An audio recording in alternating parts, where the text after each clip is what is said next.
Good evening, students.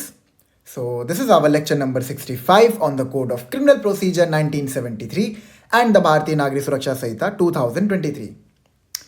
तो अपने last lecture में हमने समन्स का फॉर्मेट क्या होता है, वारंट का फॉर्मेट क्या होता है, उसको इशू कैसे किया जाता है, इसको हमने काफ़ी कॉम्प्रिहेंसिवली डिस्कस कर लिया था.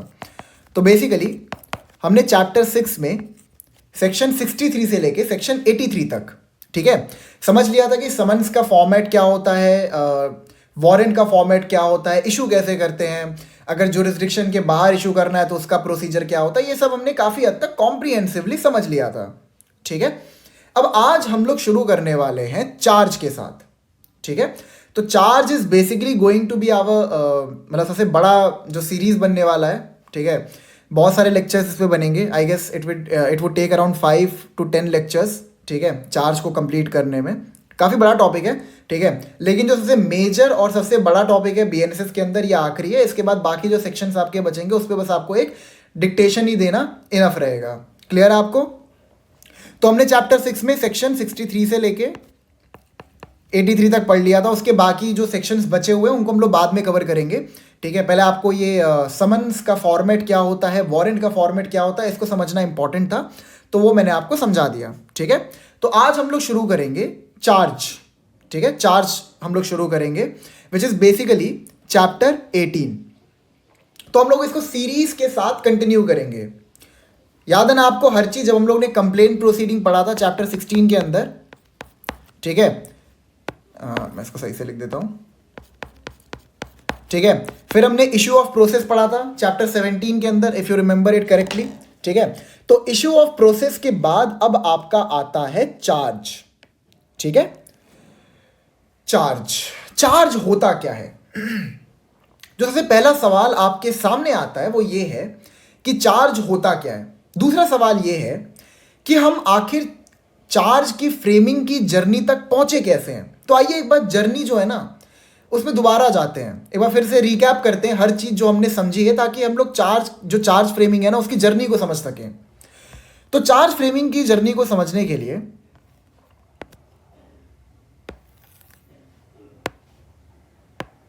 हमें एक बार फिर से जाना पड़ेगा चैप्टर 13 पे. अगर आपको याद हो चैप्टर 13 में तो हमने वहां पे समझा था कि सेक्शन 173 के अंदर पुलिस ऑफिसर जब किसी कॉग्निजेबल ऑफेंस की कमीशन की इंफॉर्मेशन रिसीव करते हैं तो वो उनको मैंडेटरली रजिस्टर करना पड़ता है by virtue of Lalita Kumari versus government of Uttar Pradesh 2023 supreme court. ठीक है, और जो सेक्शन 173 है it basically relates to the submission of offences related to cognizable, जो कॉग्निजेबल नेचर के होते हैं. ठीक है, फिर हमने पढ़ा था सेक्शन 174. सेक्शन 174 में हमने ये पढ़ा था कि नॉन कॉग्निजेबल ऑफेंसेस की इन्वेस्टिगेशन करने के लिए अगर आप एक नॉन कॉग्निजेबल ऑफेंस के कमीशन की इंफॉर्मेशन रिसीव करते हैं, पुलिस ऑफिसर रिसीव करते हैं, तो वहां पर उनको एक प्रायर अप्रूवल चाहिए होता है मैजिस्ट्रेट का टू कमेंस द इन्वेस्टिगेशन. फिर हमने पढ़ा था सेक्शन 175. ठीक है, 175 में हमने पढ़ा था police officers power of investigation. इसमें हमने समझा था कि पुलिस ऑफिसर चाहे किसी कॉग्निजेबल ऑफेंस की इन्वेस्टिगेशन कर रहे हो या फिर नॉन कॉग्निजेबल ऑफेंस की इन्वेस्टिगेशन कर रहे हो, दोनों ही केसेस में जो वो पावर डिराइव करेंगे वो सेक्शन 175 से डिराइव करेंगे. देन सब्सिक्वेंटली हमने प्रोसीजर समझा कि प्रोसीजर क्या होगा इन्वेस्टिगेशन का. प्रोसीजर क्या होता है कि जो officer in charge of the police station है वो या तो खुद इन्वेस्टिगेशन कमेंस कर सकते हैं या फिर वो किसी सबऑर्डिनेट ऑफिसर को अपॉइंट कर सकते हैं जो उनके बिहाफ में इन्वेस्टिगेशन करेंगे. फिर 177 178 में आपका क्या है, वही सब दिया हुआ है कि अगर 176 में पुलिस ऑफिसर को लगता है कि कोई भी प्राइमा फेसाई केस नहीं बन रहा है तो वो उसी पॉइंट पे इन्वेस्टिगेशन को रोक सकते हैं. फिर 177 178 में उनको मैजिस्ट्रेट को रिपोर्ट सबमिट करनी पड़ती है और मैजिस्ट्रेट जो है वो उस रिपोर्ट से बाध्य नहीं होते हैं, वो चाहे तो इन्वेस्टिगेशन करने का ऑर्डर दे सकते हैं. क्लियर है आपको? फिर हम लोग आते हैं सेक्शन 179 पे. 179 पे हमने पढ़ा था पुलिस ऑफिसर की power to require attendance of witnesses. ठीक है, ये आपको समझना बहुत इंपॉर्टेंट है ताकि आप समझ सकें कि हम चार्ज फ्रेमिंग पे क्यों जा रहे हैं. क्लियर है आपको? फिर हमने पढ़ा था सेक्शन 180 में क्या था, एग्जामिनेशन ऑफ विटनेसेस.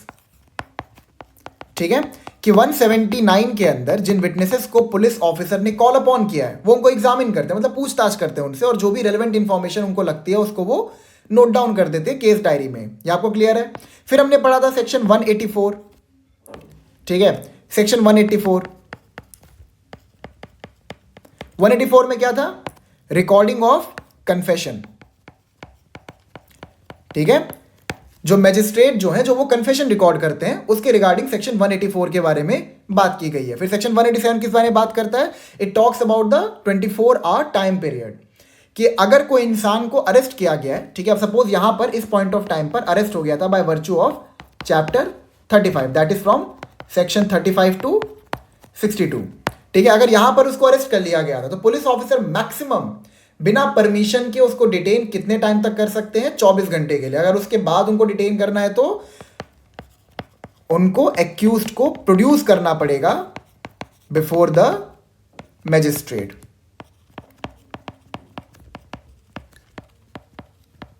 ठीक है। और यहां पर आप चाहें तो जुरिस्डिक्शनल मैजिस्ट्रेट के पास भी लेके जा सकते हैं, या फिर आप नॉन जुरिस्डिक्शनल मैजिस्ट्रेट के पास भी लेके जा सकते हैं bye virtue of article 22 clause 2 and by the language of section 187, ठीक है, क्लियर है आपको? फिर हम लोग और आगे बढ़ते हैं, ठीक है, और आगे बढ़ते हैं। फिर सेक्शन 187 के बाद हम लोग गए थे सेक्शन 189 पे, ठीक है। सेक्शन 189 में हमने जाना कि अगर पुलिस ऑफिसर को डेफिशिएंट एविडेंस मिलता है तो वो एक्यूज्ड को, डेफिशिएंट एविडेंस मिलता है पुलिस ऑफिसर को तो वो एक्यूज्ड को, अगर एक्यूज्ड पुलिस ऑफिसर की कस्टडी में है तो वो उसको रिलीज कर देंगे। ये आपको क्लियर है? फिर हमने पढ़ा था section 190 which talks about sufficient evidence, मतलब अगर पुलिस ऑफिसर को सफिशिएंट एविडेंस मिला है तो वो फिर चार्जशीट सबमिट करते हैं अंडर सेक्शन 193, ठीक है, चार्जशीट। और चार्जशीट में 2 कॉलम्स होते हैं, एक जिसमें क्लोजर रिपोर्ट होता है, ठीक है, और एक आपका चार्जशीट जो मतलब बेसिकली जिसमें चार्जेस लिखे रहते हैं। क्लियर आपको ये चीज? ठीक है, तो ये हमने सारी चीजें कॉम्प्रिहेंसिवली डिस्कस की थी। फिर इसके बाद क्या होता है? चार्जशीट के सबमिशन के बाद क्या होता है? जो मैजिस्ट्रेट है वो इंक्वायरी शुरू करते हैं, ठीक है, मैजिस्ट्रेट जो है वो इंक्वायरी करते हैं। इंक्वायरी में वो क्या करते हैं? वो बेसिकली अपना जुडिशियल माइंड अप्लाई करते हैं। जुडिशियल माइंड अप्लाई करके वो ये कंक्लूजन फॉर्म करने की कोशिश करते हैं कि कोई प्राइमा फेसाई केस बन भी रहा है कि नहीं बन रहा है। मतलब जो भी पुलिस ऑफिसर ने जितने भी एविडेंसेस को प्रोड्यूस किया है उन एविडेंसेस के बेसिस पर कोई प्राइमा फेसाई केस बन रहा है कि नहीं बन रहा है, ये मैजिस्ट्रेट इंक्वायरी कंडक्ट करके पता लगाने की कोशिश करते हैं। अगर इंक्वायरी में उनको लगता है कि हाँ किसी प्रकार का प्राइमा फेसाई केस बन रहा है तो वो by virtue of section 210 subsection 1 clause B cognizance ले सकते हैं। क्लियर आपको? यहां तक कोई डाउट नहीं है ना? फिर इंक्वायरी के बाद आपका आता है फ्रेमिंग ऑफ चार्जेस, ठीक है, और हमने ये कई बार पढ़ा है कि with the framing of charges trial commences. I hope आपको ये क्लियर है, ठीक है। तो अब जो आपका ये फ्रेमिंग ऑफ चार्जेस वाला पार्ट है ये हम समझना शुरू करेंगे, ठीक है। It is very important. मैं आपको बता रहा मेंस के पर्सपेक्टिव से framing of charges which is under chapter 18 is one of the most important topic जो आपको समझना बहुत इंपॉर्टेंट है। आई नो थोड़ा सा डिफिकल्ट है बट मैं इसीलिए तो यहां पर हूं। आपको ये टॉपिक एकदम आसान बना दूंगा ताकि आपको समझने में किसी भी प्रकार की डिफिकल्टी ना आए। क्लियर आपको? So let's go ahead with the definition of charge. अब चार्ज की डेफिनेशन क्या है हमारे पास? हमें चार्ज की डेफिनेशन मिलती है अंडर सेक्शन 2 क्लॉज एफ। आइए समझते हैं चार्ज की डेफिनेशन क्या दी गई है बीएनएसएस के अंदर, ठीक है। It says charge includes any head of charge when the charge contains more heads than one. कितनी एब्सर्ड डेफिनेशन है ना, मतलब कुछ क्लैरिटी नहीं है, बता ही नहीं रहे कि भाई चार्ज है क्या, ठीक है, कुछ मतलब कोई डेफिनेशन नहीं, बस कह रहा है कि जो चार्ज है वो हेड ऑफ चार्जेस को इंक्लूड करेगा, ठीक है, चाहे वो उसमें एक से अधिक हेड हो, doesn't matter, it will include all the head of charges. मतलब कितना एब्सर्ड है, कोई भी अगर एक बार में पढ़े तो समझ में नहीं आएगा, ठीक है। अब समझते हैं कि चार्ज की जो डेफिनेशन है वो लेमैन टर्म में क्या है। लेमैन लैंग्वेज में हम चार्ज को क्या कहते हैं? So basically charge in layman term means formal accusation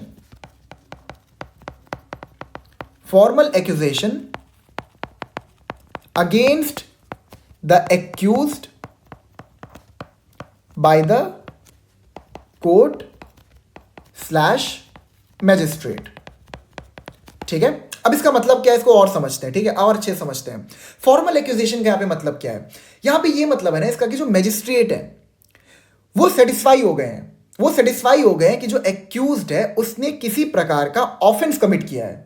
अब बेसिकली फ्रेमिंग ऑफ चार्जेस में वो एक्यूजेशन लगा रहे हैं, मतलब वो बता रहे हैं कि तुमने बीएनएस के अंदर, दैट इज भारतीय न्याय संहिता के अंदर, ये पर्टिकुलर ऑफेंस कमिट किए हैं। फॉर एग्जांपल अगर किसी इंसान ने मर्डर कमिट किया है तो वो लिख देंगे कि तुमने सेक्शन 101 जो है उसके अंदर एक ऑफेंस कमिट किया है। ठीक है, मतलब क्या होता है चार्जेस, चार्जेस जो होता है ना आपका बेसिकली एक फॉर्मल एक्यूजेशन होता है। आप पे एक्यूजेशन लग रहा है, मतलब जिस पर्सन के अगेंस्ट में इंफॉर्मेशन रिसीव हुई थी, इन्वेस्टिगेशन हुई थी, चार्जशीट सबमिट हुई थी, ठीक है, वहां पर जो कंक्लूजन ड्रॉ हो रहा है वो ये ड्रॉ हो रहा है कि ये इंसान ने ये ऑफेंस कमिट किया है और चार्ज फ्रेमिंग में हम इस इंसान के ऊपर ये एक्यूजेशन लगा रहे हैं। अब एक्यूजेशन लगा कौन रहा है? कोर्ट लगा रहा है। जो चार्जशीट सबमिट होता है, चार्जशीट क्या होता है? Chargesheet basically conclusion of investigation होता है। ठीक है, कि पुलिस ऑफिसर जो है वो इन्वेस्टिगेशन को कंक्लूड करने के बाद किस ओपिनियन पे आए, मतलब उनके हिसाब से, पुलिस ऑफिसर के हिसाब से इन्वेस्टिगेशन करने के बाद दे केम टू द ओपिनियन कि इस इंसान ने ये पर्टिकुलर ऑफेंस कमिट किया। फॉर एग्जांपल उसने थेफ्ट कमिट किया है। ठीक है, ये उन्होंने कंक्लूजन ड्रॉ किया। अब हमने ये चीज कई बार समझा है कि जो मैजिस्ट्रेट होते हैं जिनके पास वो चार्जशीट इवेंचुअली सबमिट होती है, वो उस चार्जशीट से बाध्य नहीं होते हैं। हो सकता है जो एविडेंसेस उनके सामने फर्निश किए गए हैं, जो चार्जशीट उनके सामने फर्निश किया गया है, उसको पढ़ने के बाद जो प्राइमा फेसाई ओपिनियन उनका बनता है वो ये बनता है कि यहाँ पे थेफ्ट नहीं है, it is more of a criminal miss appropriation of A movable property.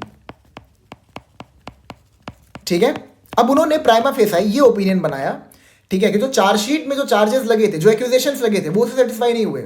उन्होंने अपने हिसाब से बोला कि नहीं, मैं इनसे सेटिस्फाइड नहीं हूं, मेरे हिसाब से ये पर्टिकुलर ऑफेंस यहां पे कमिट हुआ है।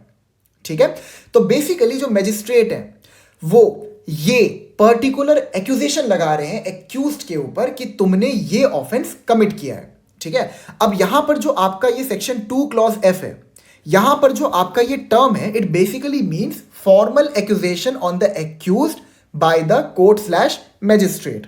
Is it clear now? कोई डाउट नहीं है ना? अब और समझते हैं। अब यहां पे कहता है charge includes any head of charge when the charge contains more heads than one. अब इसका मतलब क्या है?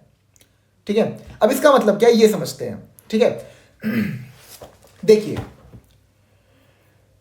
हां, इसका मतलब यहां पर यह है कि सपोज अगर एक इंसान है, ठीक है, उसने मल्टीपल ऑफेंसेस कमिट किए हैं। अब ये मल्टीपल ऑफेंसेस हो सकता है किसी सिंगल ट्रांजैक्शन में कमिट किए गए हो, ठीक है, या फिर हो सकता है एक सीरीज ऑफ ट्रांजैक्शन में कमिट किए गए हो। अच्छा, इसका डिफरेंस क्या है मैं समझाता हूं। सिंगल ट्रांजैक्शन का मतलब ये है कि सपोज एक इंसान एक घर में घुसा, वो घर में घुसा था with the intention of committing theft. वो चोरी करने गया था घर में, और अचानक से जो घर, उसको लगा था घर का जो मालिक है वो घर पे है ही नहीं, बट वो घर पे निकला। अब वो डर गया, डर के मारे उसने उसको मारने की कोशिश की, जान से मारने की कोशिश की। ठीक है, और जो चोरी वो करने आया था वो चोरी भी करके चला गया। तो यहां पर उसने एक सिंगल ट्रांजेक्शन में 2 ऑफेंस कमिट किया, that is attempt to murder. ठीक है, that is attempt to murder, ATM in short. ठीक है, और थेफ्ट। अब सीरीज ऑफ ट्रांजेक्शन क्या होता है कि एक इंसान ने, मतलब सपोज 1 साल के गैप में, कि हम लोग समझेंगे अभी आगे, समझेंगे इसी चार्ज फ्रेमिंग के चैप्टर में ही समझेंगे, 1 साल के गैप में उसने कई सारे ऑफेंसेस कमिट किए जिनका ट्रायल साथ में हो रहा है। ठीक है, क्लियर है आपको? ठीक है, तो यहां पे कहते हैं charge includes any head of charge when the charge contains more heads than one. इसका मतलब यहां पर यह है, अगर आसान शब्दों में समझे, कि आपने चाहे एक ऑफेंस कमिट किया हो, चाहे आपके अगेंस्ट में एक एक्यूजेशन लगा हो, या फिर आपके अगेंस्ट में मल्टीपल एक्यूजेशन लगे हो, वहां पर उन सबको हम चार्ज मानेंगे। ठीक है, ये लिखा है ना, चार्ज जो है वो इंक्लूड करेगा एनी हेड ऑफ चार्ज, यानी कि एनी सिंगल एक्यूजेशन, या फिर the charge contains more heads than one, तब भी हम उसको, चाहे यहां पे मल्टीपल ऑफेंसेस क्यों ना लिखे रहे, तब भी हम उसको चार्ज ही मानेंगे। क्लियर है आपको ये चीज? ठीक है, फॉर एग्जाम्पल मान लीजिए किसी इंसान ने मर्डर और रेप दोनों ऑफेंस कमिट किए। ठीक है, तो वहां पे ऐसा नहीं है कि उस इंसान को मर्डर के लिए उसके अगेंस्ट में अलग चार्ज लगाया जाएगा, रेप के लिए उसके अगेंस्ट में अलग चार्ज लगाया जाएगा, मतलब दोनों के लिए अलग अलग फ्रेमिंग ऑफ चार्जेस हो रहे हैं। नहीं, दोनों ही जो ऑफेंसेस हैं उनको एक सिंगल चार्ज में इंकलकेट किया जाएगा। Is it clear now? ठीक है, आप ऐसे ऐसे लिख सकते हो, every offence will be included in a single charge. ठीक है, तो ये बेसिकली आपका सेक्शन 2F कहना चाहता है। कहना क्या चाहता है कि आपके अगेंस्ट में कोई सिंगल एक्यूजेशन लगाओ या फिर मल्टीपल एक्यूजेशंस लगे हो, वो सारे के सारे एक सिंगल चार्ज में इंक्लूडेड रहेंगे। क्लियर है आपको? ठीक है, अब आइए कुछ चीजों को और समझते हैं। अब ना ये जो मैं आपको समझाने वाला हूं चार्ज प्रोसीडिंग, ये बहुत इंपॉर्टेंट है, मतलब बहुत ही, ये 4 लाइन का आपको दिख रहा होगा, लेकिन इसकी डिस्कशन काफी लंबी जाने वाली है। ठीक है, तो बेसिकली होता क्या है, अगर आप इस कहानी पे एक बार वापस जाएं, ठीक है, इस कहानी में हमने क्या पढ़ा था कि फ्रेमिंग ऑफ चार्जेस के साथ ट्रायल कमेंस हो जाता है। ठीक है, तो फ्रेमिंग ऑफ चार्जेस से पहले, मतलब आपका जो फ्रेमिंग ऑफ चार्जेस का जो पार्ट है, इससे पहले आपका होता है चार्ज प्रोसीडिंग। ठीक है, चार्ज प्रोसीडिंग में होता है क्या है कि जो आपका एक्यूज का एडवोकेट होता है, जो एडवोकेट एक्यूज को रिप्रेजेंट कर रहा होता है, और जो आपके प्रोसिक्यूशन होते हैं, ठीक है, यानी जो आपका स्टेट होता है, यानी कि जो आपके एपीओ वगैरह होते हैं, ठीक है, यानी जो स्टेट के एडवोकेट्स होते हैं, असिस्टेंट प्रोसिक्यूशन ऑफिसर वगैरह, मैं उनकी बात कर रहा हूं। ठीक है, इन दोनों को बुलाया जाता है और इन दोनों को लड़ाया जाता है, नॉट लिटरल फाइटिंग। ठीक है, मतलब बेसिकली दोनों के आर्ग्यूमेंट्स को सुना जाता है। अब दोनों अपने साइड से पक्ष रखते हैं। ठीक है, अपने साइड से पक्ष रखते हैं कि इस इंसान के अगेंस्ट में इन चार्जेस को लगाना चाहिए कि नहीं लगाना चाहिए। तो आइए समझते हैं चार्ज प्रोसीडिंग। और इस पर्टिकुलर टॉपिक पे आपको ये भी समझ में आ जाएगा कि मैंने आपको एक चीज जो बार बार बोली है कि with the framing of charge trial commences, इसका भी आपको समझ में आ जाएगा, मतलब कि ये बात हम क्यों कहते हैं कि चार्ज फ्रेमिंग के साथ ही ट्रायल शुरू होता है। क्लियर है आपको? शुरू करते हैं। तो जो आपका चार्ज प्रोसीडिंग है, इसका पहला स्टेप होता है hearing on charge slash arguments on charge. इसमें होता क्या है कि जो प्रोसिक्यूशन होता है,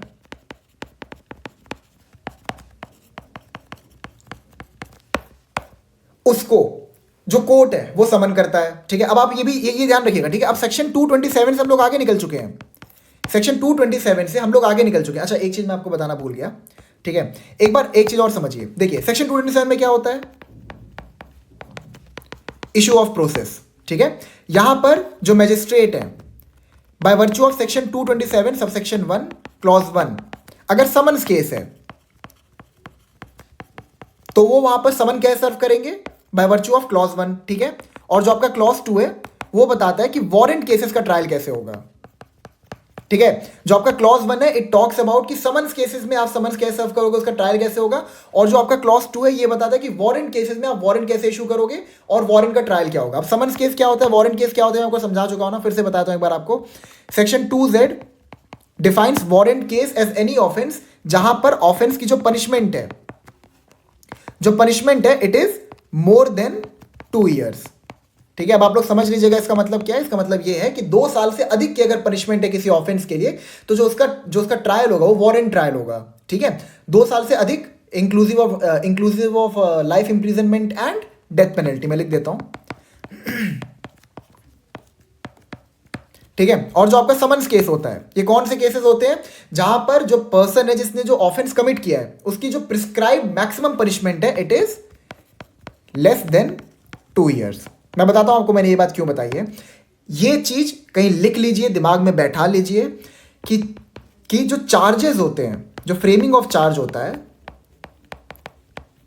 framing of charges takes place only in warrant cases.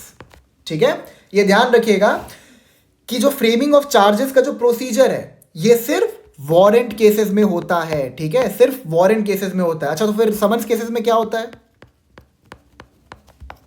Summons cases में आपका नोटिस ऑफ एक्यूजेशन जाता है।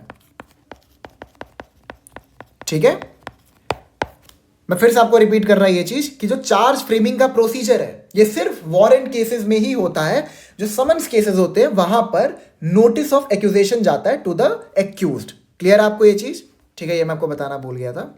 क्लियर आपको? अब फिर से आते हैं हमारे पुराने आर्ग्यूमेंट पे, मैं इसको हटा देता हूं।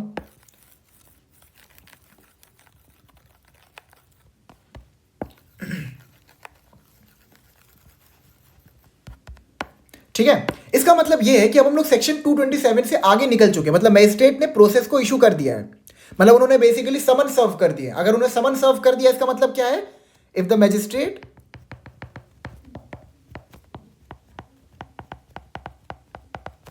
served summons, this means that the issue of process has taken place।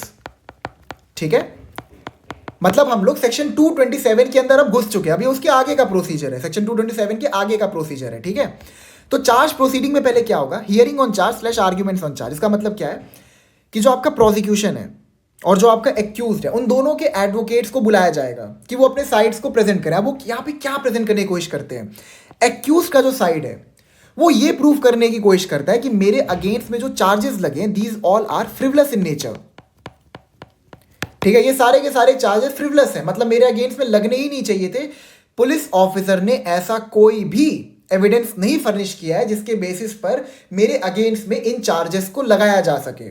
जो आपका प्रोसिक्यूशन होगा वो क्या प्रूव करना चाहेगा, वो यही प्रूव करेगा कि जो एक्यूज्ड है उसके अगेंस्ट में ये चार्जेस लगने चाहिए। ठीक है, जो चार्जेस है उनको लगाइए इसके ऊपर, और साथ ही साथ वो ये भी कर सकता है कि और भी एडिशनल चार्जेस लगाइए अगर उसकी कोई पर्सनल दुश्मनी हो तो। ठीक है, अब ये आपको समझ में आ गया ना क्या होता है hearing on charge slash arguments on charge. ठीक है, अब इसको एक पर्सपेक्टिव से आप और समझिए। ठीक है, ध्यान समझिएगा इस चीज को। मैंने अभी आपको बताया कि जो एक्यूज्ड है वो ये प्रूव करने की कोशिश करेगा कि जो चार्जेस मेरे अगेंस्ट में लगे हैं वो लगने ही नहीं चाहिए थे। ठीक है, आपके पास कोई सफिशिएंट एविडेंस है ही नहीं कि आप कोई प्राइमा फेसाई केस मेरे अगेंस्ट में बना सको, मतलब मेरे अगेंस्ट में आप कोई भी एक्यूजेशन नहीं लगा सकते। अगर मैजिस्ट्रेट या फिर कोर्ट इस चीज से सेटिस्फाइड हो जाए कि हाँ एक्यूज्ड के अगेंस्ट में कोई भी चार्ज नहीं लग रहा है, तो वो क्या करेंगे, वो एक्यूज्ड को डिस्चार्ज कर देंगे। क्लियर है आपको, वो एक्यूज्ड को डिस्चार्ज कर देंगे। अब एक चीज और ध्यान रखिएगा, डिस्चार्ज एंड एक्विटल ये दोनों डिफरेंट टर्म्स हैं। ठीक है, इनको सेम मत समझिएगा, मैं समझाता हूं इसका मतलब क्या है। मैं आपको एक चीज लिख देता हूं, before trial there would always be discharge, and after the trial commences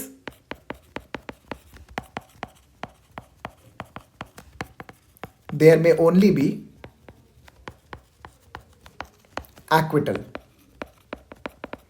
ठीक है, अगर ट्रायल के शुरू होने से पहले आपने जो चार्ज प्रोसीडिंग है उसमें आर्ग्यूमेंट्स को फर्निश करने का मौका दिया, वहां पे अगर आप सेटिस्फाई हो गए कि एक्यूज के अगेंस्ट में कोई भी प्राइमा फेसाई केस नहीं बन रहा है, कोई भी चार्जेस नहीं लगा सकते, तो आप उसको डिस्चार्ज करेंगे। लेकिन अगर आप सेटिस्फाइड हैं कि एक्यूज के अगेंस्ट में चार्जेस को फ्रेम करना चाहिए, ठीक है, तो उसके बाद अगर एक्यूज बरी होता है तो वहां पर उसका एक्विटल होगा। तो दोनों का डिफरेंस ध्यान रखिएगा कि discharge and acquittal similar terms नहीं है, ये सिनोनिमस नहीं है, दे आर डिफरेंट टर्म्स। ठीक है, दोनों का अपना एक मीनिंग है।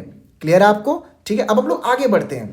तो यहाँ पे hearing on charge slash arguments on charge पे हमने ये समझ लिया कि यहां पर एक्यूज को छोड़ा भी जा सकता है, और अगर मैजिस्ट्रेट जो है वो उसको डिस्चार्ज करने के ओपिनियन पे नहीं है तो वो क्या करेंगे, framing of charge, and with the framing of charge trial commences.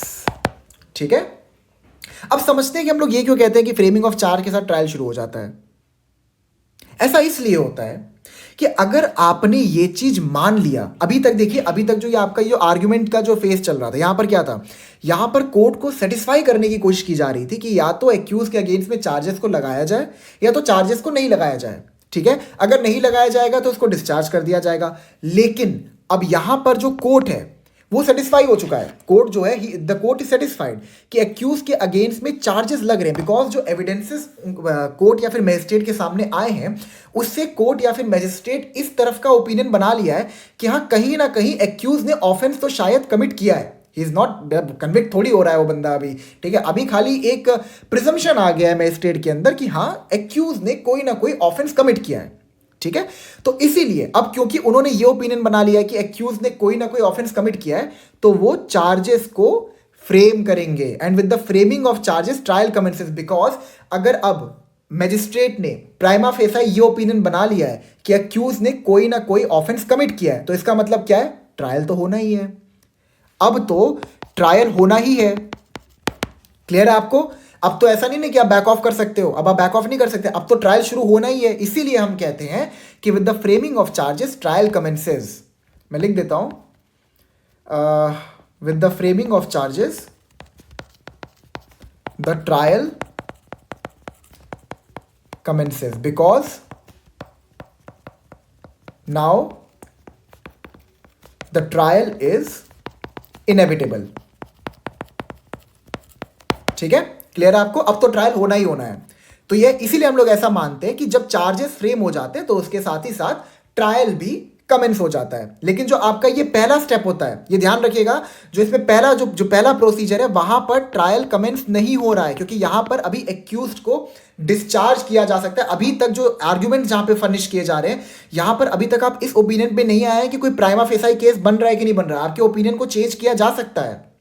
Clear है आपको ये चीज? ठीक है, ठीक है, होप सो आपको समझ में आ गया होगा कि फ्रेमिंग ऑफ चार्जेस के साथ ट्रायल कैसे कमेंस होता है। Third point, reading over and explaining the charge to the accused and taking his signature. जो थर्ड स्टेप है वो ये है कि अब आपने चार्जेस को फ्रेम कर दिया। अब चार्जेस को फ्रेम करने के बाद आपको एक्यूज्ड को पढ़ के बताना पड़ेगा कि आपके अगेंस्ट में क्या क्या चार्जेस हमने लगाए हैं। अब एक्यूज को लग रहा था कि उसने ग्रीवियस हर्ट क्रॉस किया है, ग्रीवियस हर्ट कॉज किया है। ठीक है, ग्रीवियस हर्ट आपको पता है ना? ठीक है, उसको लग रहा था कि मतलब उसकी किसी से बहुत तगड़ी भिड़ंत हुई थी, लड़ाई हुई थी बहुत तगड़ी। ठीक है, पूरा एकदम बदमाशी की थी दोनों ने, और लड़ाई करने के बाद उसके अगेंस्ट में उसको लग रहा था कि शायद ग्रीवियस हर्ट का उसने ऑफेंस कमिट किया है।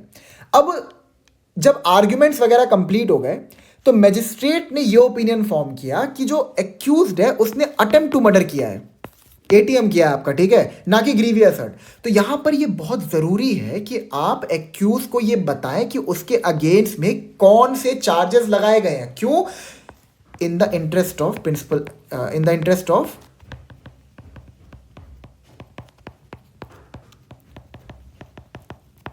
Principal of natural justice.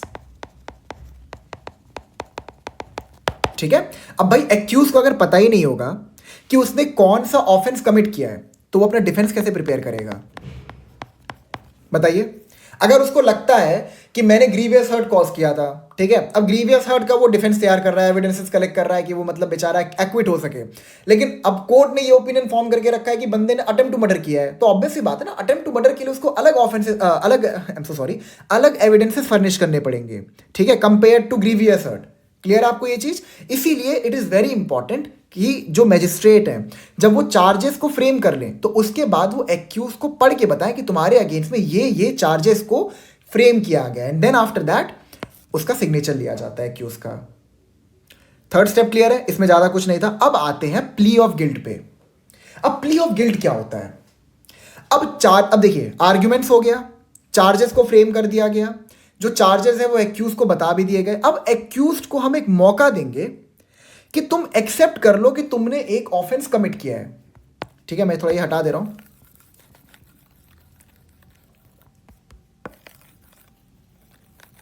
ठीक है, अब हम एक्यूज को ये मौका देंगे कि वो एक्सेप्ट कर ले कि हाँ भाई आपने मतलब मैंने ऑफेंस कमिट किया था, ठीक है, आप मुझे कन्विक्ट कर दो, आप मेरे को सजा सुना दो। ठीक है, तो यहां पर यही होता है आपका प्ली ऑफ गिल्ट। मतलब बेसिकली इसमें क्या होता है? इसमें होता यह है कि मैजिस्ट्रेट एक बार एक्यूज को मौका देते हैं कि तुम मान लो तुमने ऑफेंस कमिट किया है। ठीक है, अब अगर वो मान लेगा कि उसने ऑफेंस कमिट किया है, सपोज कोई एक्यूज्ड है, उसने कोई मर्डर का ऑफेंस कमिट किया था, ठीक है, अब वो बेचारा मन में ना एकदम मरा मरा सा फील कर रहा था, उसने अपने किसी बहुत ही क्लोज फ्रेंड का मर्डर कर दिया बिकॉज ऑफ सम अक्सर हो जाते हैं ऐसे केसेस, आपको पता होगा। ठीक है, उसने किसी रीजन से अपने बेस्ट फ्रेंड का मर्डर कर दिया। अब वो करने के बाद उसको उसके बेस्ट फ्रेंड के सपने आ रहे हैं। ठीक है, उसके बाद क्या कहते हैं कि वो बहुत ज़्यादा गिल्ट में है। तो अब उसको मैजिस्ट्रेट एक मौका देंगे, बोलेंगे कि तुम मान लो कि तुमने ऑफेंस कमिट किया है। अब उसने कह दिया हाँ मैंने अपने बेस्ट फ्रेंड का मर्डर किया है, तो यहाँ पर क्या होगा? फिर उसके बाद देखिए, अब ऑब्वियस सी बात है, अगर उस बंदे ने अपना गिल्ट जो था उसको एक्सेप्ट कर लिया, तो यहाँ पे मैजिस्ट्रेट क्या करेंगे? वो जजमेंट देंगे। जजमेंट में बोलेंगे कि जो एक्यूज्ड है वो गिल्टी है या फिर नॉट गिल्टी है, या फिर इसको आप इनोसेंट भी कह सकते हो। ठीक है, जजमेंट में क्या होता है? जो मैजिस्ट्रेट या फिर कोर्ट है जो भी उसका ट्रायल कंडक्ट कर रहे हैं, वो बताते हैं कि वो बंदा जो है जिसके अगेंस्ट में ट्रायल कंडक्ट किया जा रहा था वो गिल्टी है कि इनोसेंट है। क्लियर है? और फिर जजमेंट जो होता है ना, वो फाइनल स्टेप नहीं होता है। जजमेंट के बाद आपका आता है सेंटेंस हियरिंग, ठीक है? फिर एक दिन फिक्स किया जाएगा, एक डे फिक्स किया जाएगा जिस दिन सेंटेंस हियरिंग होता है। सेंटेंस हियरिंग में क्या होगा, वहां पर मतलब बेसिकली बताया जाएगा कि जो भी ऑफेंस एक्यूज ने कमिट किया था, ठीक है, जिसके अगेंस्ट में उसके अगेंस्ट ट्रायल चला, ठीक है, जिस पर्पस के अगेंस्ट में उसके ट्रायल चला, एंड ट्रायल चलने के बाद अब सेंटेंस हियरिंग होगा। सेंटेंस हियरिंग में बताया जाएगा कि एक्यूज को पनिशमेंट कितना मिलेगा फॉर दैट पर्टिकुलर ऑफेंस, ठीक है? ये आपको मैंने कई बार बताया है, तो होप सो आपको इसमें कोई डाउट ना हो, ठीक है? एक सेकंड में इसको लिख देता हूं, ठीक है? तो अगर एक्यूज ने मान लिया कि हाँ मैंने ऑफेंस कमिट किया है, आई एम फीलिंग गिल्टी, ठीक है, तो उसके बाद क्या होगा, मैजिस्ट्रेट डायरेक्ट जजमेंट वाले स्टेप पे आ जाएंगे। अब वो फालतू का एविडेंसेस वगैरह फर्निश करने वाला जो सीन है ना, वो करना नहीं पड़ेगा, बहुत सारा टाइम बचेगा कोर्ट का, ठीक है? जो आपका ये फोर्थ प्रोसीजर है, ये क्यों डाला गया है? For the purpose of saving the time of the court,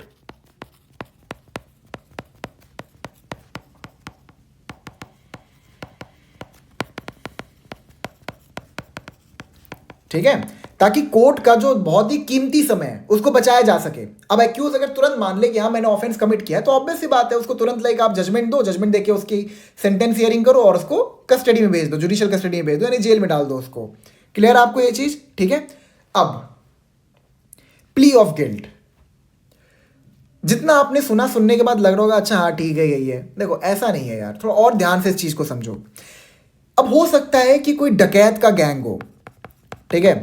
अब डकैत के गैंग में एक बंदा गैंग लीडर होता है जिसका बहुत इन्फ्लुएंस होता है उस पूरे गैंग के ऊपर, ठीक है? अब ये भी तो पॉसिबिलिटी है ना कि जो इंसान मान रहा है कि मैंने ये ऑफेंस कमिट किया है, हो सकता है वो किसी को बचाने के लिए कर रहा हो सकता है कि नहीं हो सकता है? ऑब्वियस सी बात है, मान लो कोई किसी का फैमिली मेंबर है, बहुत ही क्लोज है, ठीक है, वो उसको खोना नहीं चाहता, तो उस बंदे ने क्या किया, जो भी उसने ऑफेंस कमिट किया था वो मतलब अपने सर पे ले लिया, कहा कि नहीं मैंने ऑफेंस कमिट किया, मेरे को पकड़ लो, मैं मानता हूं कि मैंने ऑफेंस कमिट किया है, ठीक है? ये चीज ध्यान रखिएगा कि जो प्ली ऑफ गिल्ट होता है, वो एक ऑप्शन दिया जाता है एक्यूज को कि आप मान लो कि आपने एक ऑफेंस कमिट किया है, ठीक है, हम डायरेक्ट जजमेंट देके सेंटेंस हियरिंग करके आपको जेल में भेज देंगे। जो ये प्रोसेस होता है ना, ये मैजिस्ट्रेट के डिस्क्रिशन पे होता है। मतलब हाँ, आप प्ली ऑफ गिल्ट का अपॉर्चुनिटी देते हो, लेकिन प्ली ऑफ गिल्ट को एक्सेप्ट करना या नहीं करना, it is up to the discretion of the magistrate whether to accept the plea of guilt or not is up to the discretion of the magistrate, ठीक है ना? तो आपको समझ में आ गया ना, हमने ये डिस्क्रिशन मैजिस्ट्रेट को क्यों दी है? क्योंकि हो सकता है कि जो वो प्ली ऑफ गिल्ट दिया जा रहा है वो किसी एक्यूज को उस पर्सन को बचाने के लिए दिया जा रहा है जो कि मतलब वाकई में गिल्टी है उस ऑफेंस के लिए, ठीक है? इसीलिए हमने मैजिस्ट्रेट को यहां पर, या फिर जो कोर्ट है आपका, यानी कोर्ट ऑफ जो आपका सेशंस कोर्ट है, उनको हमने ये डिस्क्रिशन दी है कि वो या तो प्ली ऑफ गिल्ट को एक्सेप्ट कर सकते हैं, या फिर अगर उनको लगता है कि ये प्ली ऑफ गिल्ट रिलायबल नहीं है तो वो उसको रिजेक्ट भी कर सकते हैं। अगर उन्होंने एक्सेप्ट कर लिया तो फिर क्या होगा, फिर आपकी जजमेंट हियरिंग होगी, और जजमेंट हियरिंग के बाद आपकी सेंटेंस हियरिंग होगी, ठीक है? अगर उन्होंने एक्सेप्ट कर लिया तो। अगर उन्होंने एक्सेप्ट नहीं किया, तो क्या होगा, आपका ट्रायल कमेंस हो जाएगा, ठीक है? और मैं आपको एक चीज और बता देता हूं, generally the plea of guilt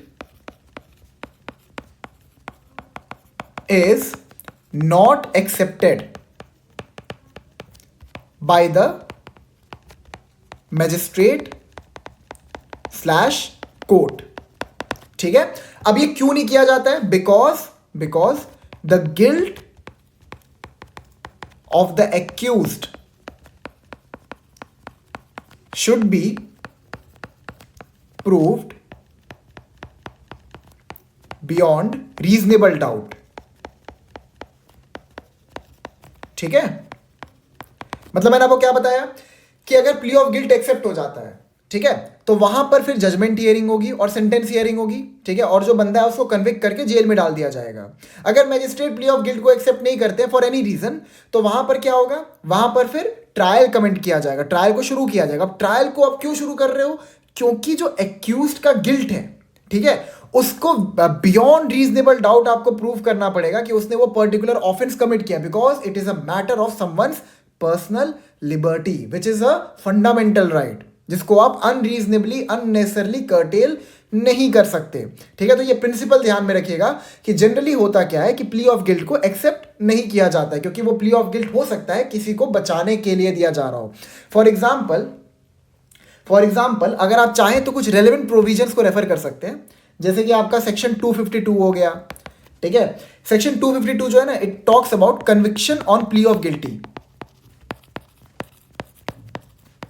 ठीक है, conviction on plea of guilty, जब सेशंस कोर्ट ट्रायल कंडक्ट करते हैं, ठीक है, तो वो एक्यूज को मौका देते हैं कि आप चाहे तो गिल्टी प्लीड कर सकते हो। अगर आप गिल्टी प्लीड कर दोगे तो ऑब्वियस सी बात है हमारा ही टाइम बचेगा। ठीक है, लेकिन अगर वो गिल्टी प्लीड नहीं करता है तो वहां पर क्या होगा, फिर मैजिस्ट्रेट जो है वो ट्रायल कमेंस कर देंगे। एंड इवन दो अगर वो गिल्टी प्लीड करता भी है तब भी मैजिस्ट्रेट जो है वो उस प्ली से बाउंड नहीं है। I am so sorry, not magistrate, जज जो है आपके, जो आपके सेशन जज है, वो बेसिकली उस प्ली से बाउंड नहीं है। अब वो बाउंड क्यों नहीं है, क्योंकि वो हो सकता है जो गिल्ट का जो प्ली दिया जा रहा है वो किसी और मेन एक्यूज्ड को बचाने के लिए दिया जा रहा हो। क्लियर आपको? आपका सेक्शन 252 हो गया which is a part of I guess chapter 19। ठीक है, ये मैं आपको पढ़ाऊंगा, trial before sessions court, trial before court of session. फिर आपका हो गया सेक्शन 264, इसको भी आप रेफर कर सकते हो। फिर आपका सेक्शन 275, ठीक है, मतलब यही है, ये आपका जो है ये conviction on plea of guilty in warrant cases bye magistrate. ठीक है, और ये आपका जो ये समन्स केसेस में, बेसिकली समन्स केसेस में प्ली ऑफ गिल्ट जो दिया जाता है उसके बारे में बात करता है।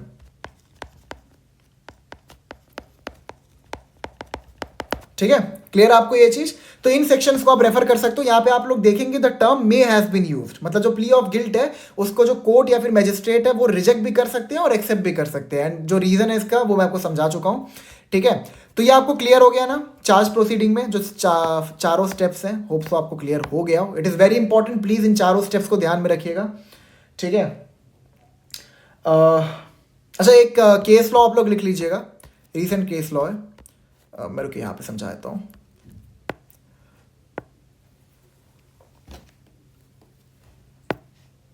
अरे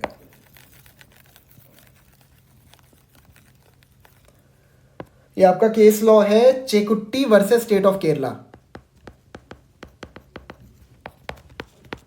ठीक है, यहां पर केरला हाई कोर्ट ने ये ऑब्जर्व किया था कि जो प्ली ऑफ गिल्ट होता है, ठीक है, उसको एक डिवाइस की तरह यूज नहीं किया जा सकता to get a lesser sentence. मैं लिख देता हूं, the high court observed that the right to plead guilty, मतलब बेसिकली गिल्टी प्ली करना आपका एक स्टैट्यूटरी राइट है। ठीक है, as per the scheme of BNSS, right to plead guilty shall not be used as a device to get a lesser sentence। ठीक है, ये आप लोग लिख लीजिएगा। क्लियर होगा ना प्ली ऑफ गिल्ट से रिलेटेड सारी चीजें? अब मैं आपको एक चीज और समझाता हूं। अब जो चार्ज फ्रेमिंग होता है ना, वो कैसे होता है उसको समझते हैं। ठीक है, मतलब इसे बहुत ज़्यादा मतलब इन डेप्थ नहीं जाएंगे, बट मैं आपको समझाता हूँ, बाद में मैं आपको चार्ज फ्रेमिंग की प्रैक्टिस भी करवाऊंगा। ठीक है, तो refer to schedule number 2 form 33। अब यहां पर चार्जेस को फ्रेम करने का प्रोसीजर दिया गया है। ठीक है, ये देखिए आपका पहला है चार्जेस विद वन हेड, मतलब जहां पे जब किसी इंसान ने कोई एक ऑफेंस कमिट किया है तो वहां पे फॉर्मेट क्या होगा। देखिए यहाँ पे क्या लिखा है, आई, आप अपना नाम लिख दीजिए, और जल्दी जब आप लोग जज या फिर मैजिस्ट्रेट बनेंगे तो आप अपना पोजीशन लिख दीजिएगा। ठीक है, आई आपका नाम, ऑफिस ऑफ मैजिस्ट्रेट एक्सेट्रा। ठीक है, हियर बाई चार्ज यू, ठीक है, तुम पे ऑफेंसेस लगा रहा हूं, तुम पे एक्यूजेशन लगा रहा हूं। यहाँ पे क्या होगा, यहाँ पे एक्यूज का नाम जाएगा, हियर बाई चार्ज यू मतलब that person who have committed the offence जिसके अगेंस्ट में एक्यूजेशन लगा है। ठीक है, अब बी पे जाइए, ऑन सेक्शन 147, ठीक है, दैट यू, ये आपका बीएनएस का सेक्शन है। ठीक है, that you on or about the this particular day of eight this particular time waged war against the government of India and thereby committed an offence punishable under section 147 of the Bharatiya Nyaya Samhita 2023 and within the cognizance of this court। ठीक है।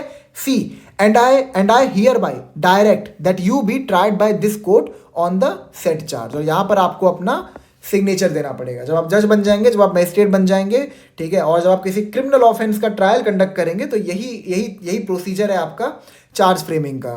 Clear है आपको? अब जो आपका यहाँ पे ये सेकंड पार्ट है, ये थर्ड पार्ट है, इसमें आपको करना क्या है कि जो बी है ना इसको रिप्लेस कर देना है, बस ये जो इनमें चीजें लिखी हुई हैं, ठीक है। अब देखिए इसमें और क्या क्या लिखा है। On section 151 that you on or about the this and this particular day at this particular time with the intention of inducing the president of India or as the case may be the governor of this state to refrain from exercising a lawful power as such president, assaulted president, blah blah blah जो भी है, ठीक है। यहां देखिए that you on about the this and this particular day such conduct being contrary to the provisions of this and this act section and known by you to be prejudicial and thereby committed an offence punishable with section 198 of the Bharatiya Nyaya Sanhita 2023 and within the cognizance of this code। Clear आपको ये चीज? ठीक है, मतलब इसमें आपका ये basically format बताया। अभी हम लोग इसको कई बार रेफर करेंगे, ऐसा नहीं है कि इसको छोड़ रहे हैं हम लोग, अभी कई बार इसको रेफर करेंगे, ठीक है। अब समझते हैं एक चीज में कि चार्ज फ्रेमिंग में पर्टिकुलर्स क्या क्या होंगे, क्या क्या हमें इंकलकेट करना पड़ेगा। अब जब आप इन फॉर्मेट्स को पढ़ोगे, ठीक है, अब देखिए कुछ पर्टिकुलर ऑफेंसेस के लिए क्या दिया हुआ है कि जो ऑफेंस का जो पनिशिंग सेक्शन है खाली वो लिख दिया है, ठीक है। जैसे यहां पर देखिए that you on or about this and this day veg war against the government of India, ठीक है। यहां पर बस जो सेक्शन है वो लिख दिया गया और जो सेक्शन का जो मतलब जो डेफिनेशन है, मतलब डेफिनेशन जो उसका वो जो उसका हेड नोट है, ठीक है, जो उसका रूब्रिक्स है वो आपने लिख दिया। अब कुछ ऑफेंसेस में क्या होता है ना, आपको मैनर भी बताना पड़ता है, ठीक है, आपको मैनर भी बताना पड़ता है कि आपने इस पर्टिकुलर मैनर में उस ऑफेंस को कमिट किया। फॉर एग्जांपल देखिए इसमें होगा वेट,